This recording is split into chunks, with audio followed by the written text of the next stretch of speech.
Ayan, inuutusan tayo ni Sasam na na tingnan daw yung kanyang mga bag. So, i-check natin and isisend ko sa kanya to para makita na rin. Wait lang. Check natin yung kanyang mga bag. Okay lang naman kasi asan ba yung nakalagay? Kasi wala sila dito, nasa province sila. Ayun, pinapakamusta sa akin yung kanyang mga bags. Saan ba nakalagay yung bag na yun? Yung mga manika kasi nandito.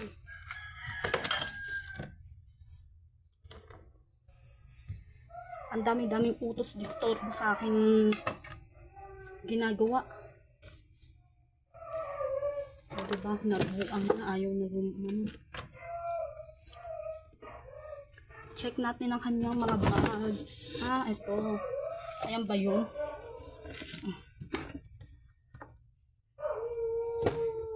Ayan. Kita mo na yan, ha? Kung yan yung pinapacheck mo. Ayan. Ano ba to? Yan na naman mga bag dito. Wala namang iba. Batang to eh. Yan nga natin sa isa.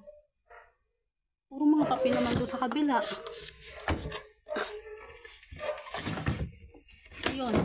Dadalawa lang naman dito.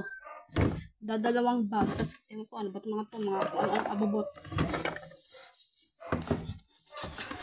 Dito naman, mga damit. Medyas. Saan ba ibang bag? Batang to eh. Kung ano-anong pinapacheck eh. Okay na yun. Na-check na natin. Labas na tayo.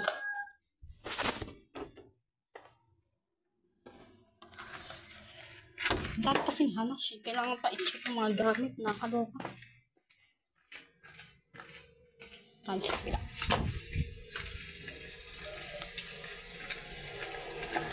Sige, babay mo. Mag-asikaso na ako.